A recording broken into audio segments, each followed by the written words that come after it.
Here we are again, folks. Today, we're at Novi High School. I'm probably blocking the sign right now. Novi High School, of course, being the site of the semifinal playoff game of 2023 between, of course, Belleville High School, the Tigers, and Davison High School, the Cardinals. I didn't do a full job of introducing both teams in the last video, so let's take a little bit of time to talk about each team. Of course, we talked about Belleville in the previous video.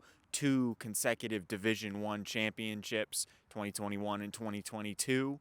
Undefeated last year, 14-0, and as of the beginning of this game, 12-0. They've been undefeated so far in this season. But the opposing team for this game, Davison High School, absolutely no slouches either. They are also 12-0, and they won the Division I championship in 2019, and they also played in the final game in 2020. So they're absolutely not new to this whole Division I championship thing. And there's a lot on the line for this game. If you did not catch my last video, here is on paper the stats of these two teams.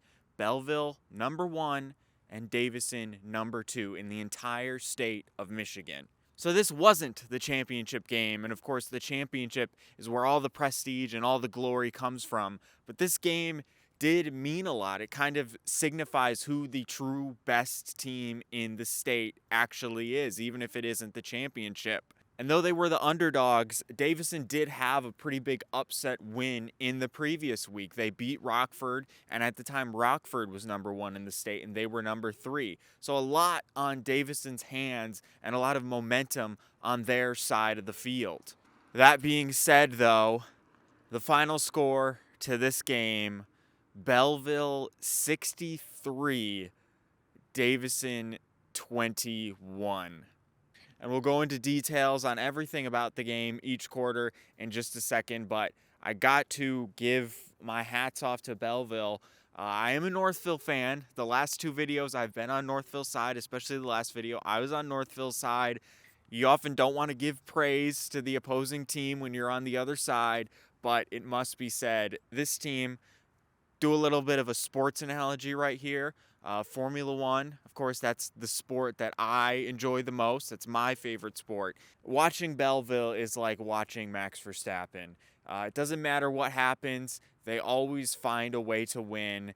And when you're always winning, you make it look easy, you know? Belleville make these games look easy. They can always throw. They can always catch. They can jump. Always seems like they're catching interceptions. It's just amazing. Right now, you can not knock this team off its form. And I got to say, I've heard it in the grandstands watching at Belleville games. A lot of people critique this team for not actually being that good. They're just facing off against weaker opponents. But this was the number 2 team in the state, and it was just like watching the Northville game. It just seems like anytime the opposing team does something good, gets momentum on their side, Belleville just comes back and is like, oh, by the way, we're Belleville High School. We're going to get an interception. We're going to throw it 50 yards. We're going to run it 71 yards. We're not just going to beat you, but we are going to play like it's our last game and play like we've never won before. That's kind of the other thing I really like about Belleville is that they play like they haven't won 40 games in a row, basically. They always celebrate like it's just their first win again. You'd think after winning so much, you'd get tired of it, but that is absolutely not the case. They win like it's a close game, and this game was not close. They won by 42 points. All right. I'll cool it down. That's my praise for Belleville. Let's talk about this game. I mean, there's more praise going to come. I mean, there's more great moments of this game I haven't even touched on yet. So let's talk about the game now. So the start of the game, Belleville put a stamp on Davison pretty quickly, less than 3 minutes into the game. The first touchdown occurred. Number 19, Bryce Underwood passes it off to number 1, Jeremiah Beasley, for a 66-yard touchdown, and that was with 9 minutes left to go in the quarter. Now, crucially, this is the biggest thing I think. This is the biggest strong suit I think about Belleville. It was the same way in the Northville game.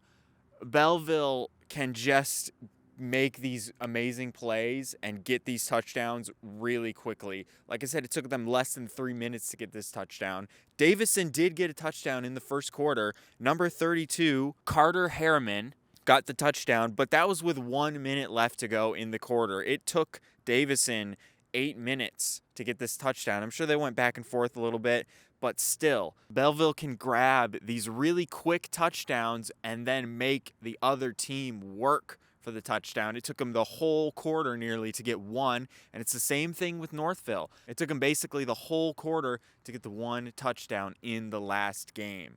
Belleville's defense just do not allow these other teams to make these big plays. They have to whittle them down. They have to work for the touchdown. They have to waste a lot of time, take up a lot of time in order to get the one touchdown. And then Belleville turns around and gets another one in like 1 second. And that's exactly what happened. Less than a minute to go, Belleville scores their second touchdown of the game. This time it was Colby Reed with a 75-yard rushing touchdown. And don't forget that name because we're going to be talking a lot about him, especially when it comes to the fourth quarter. Moving on to the second quarter now, Davison defense got a pretty good jump on Belleville, causing them to have to punt early in the second quarter. But my favorite move in football, the fake punt, Belleville pulled it off. Back to first down, and they were able to convert that into another touchdown. This time it was number 12, Kevin Sims. Davison came back and then scored their second touchdown of the game, number 1, A.J. Hill. So Davison were able to do something that only 3 teams have been able to do so far this season, and that's score more than 7 points in a game versus Belleville, which, 14 is not a lot of points. I think that just is a testament to how good Belleville have been this year so far. Now, watching in the stands, I was at this game. Obviously, I've been showing my footage up to this point. I definitely thought that Davison were still in this game. With 1 minute to go left in the second quarter, they were only behind 1 touchdown. The score was 21-14. Belleville had the ball with less than a minute left, but they were only behind 1 touchdown. And crucially, they won the coin toss at the beginning of the game, so they would have the ball. They deferred their decision till the second half, so they would have the ball when the second half started. So if they could get a quick touchdown, maybe tie the game up or still be 1 touchdown behind at the end of the second half, they could have easily turned it around and maybe got a touchdown in the beginning of the third quarter. They were still keeping in touch with Belleville. I think that's the critical thing, and I definitely thought Davison were doing a great job. Unfortunately, though, Belleville scored another touchdown less than a minute in the second quarter. 28-14 was the score. And on top of that, they got an interception in the next drive. Number 29, Christopher Easley, and that would eventually turn into another touchdown, leaving the score at 35-14 to end the first half. Belleville had a 3-touchdown lead, but by no means was this game over yet, because in the third quarter, Davison really played their heart out and really took it to Belleville. It was really fun to see. It started with a Belleville interception really early, but there was no touchdown. They were unable to convert that into a touchdown. And then Davison got their third touchdown of the game. This time it was number 3, Buddy Bank Williams, who was able to score the touchdown. And for the rest of the quarter, no touchdowns. A lot of turnovers in the fourth down. There was a lot of punting. There was a lot of back and forth between Davison and Belleville. The defense lines on both teams were fantastic. And I really have to give credit to Davison in this third quarter, because that is not something a lot of people have been able to do this season, is hold back Belleville. At the end of the third quarter, 35-21. Still a 2-touchdown lead for Belleville, but by no means was this game set yet. However, in the fourth quarter, the Belleville that I have seen crush Northville 2 games in a row, basically, they came out. The Belleville we all know came alive. Started out with Davison on fourth down. They went for it, trying to convert back to first down. They ran it. It didn't work at all, and that handed the ball back to Belleville. And then they just went on a tear. 4 touchdowns in the final quarter of the game.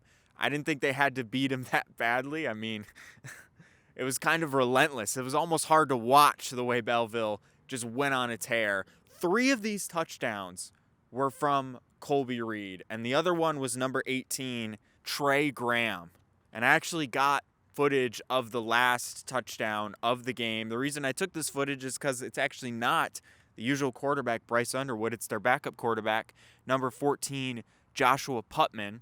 Always great to get some footage of the backup quarterback, especially on this Belleville team. And that was the final touchdown of the game.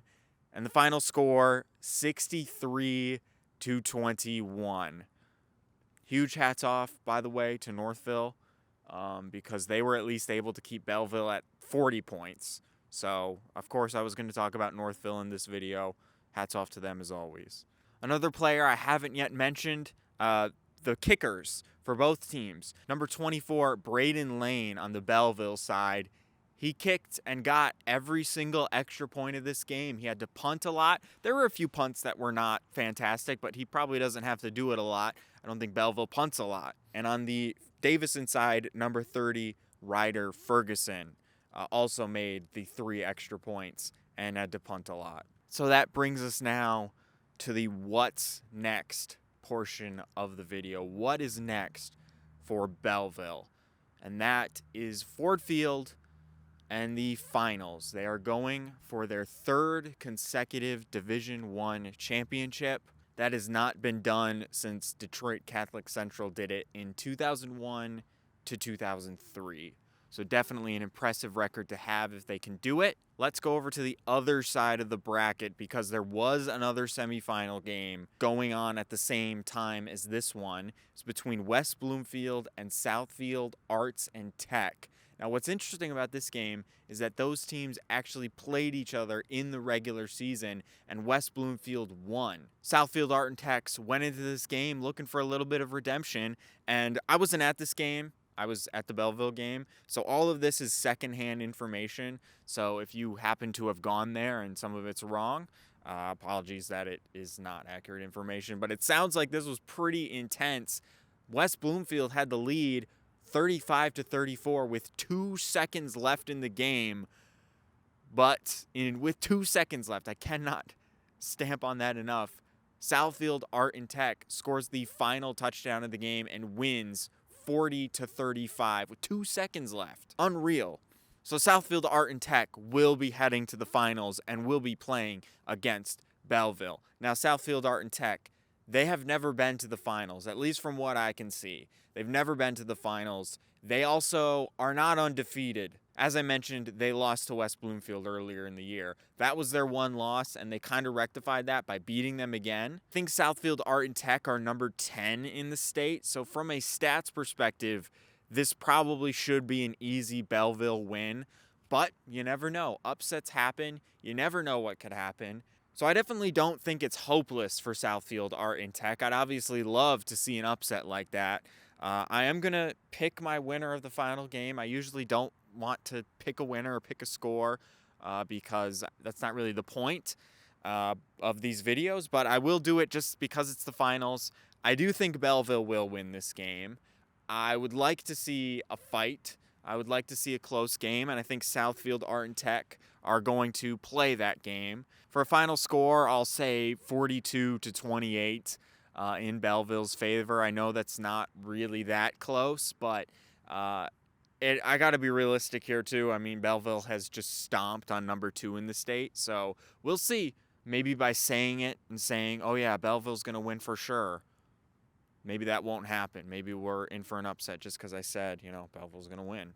I think it'll be a fun game. It'll be a fun time. It's at Ford Field, and we'll see if Belleville can take 3 consecutive Division I champions, or will it be the first Division I championship for Southfield Art and Tech? We'll just have to wait and see and find out. I intend on being there for that game, and I will do the same thing. I'll make another video about it when it is all said and done. So that's going to do it for this video. We will see you at Ford Field for the Division I finale.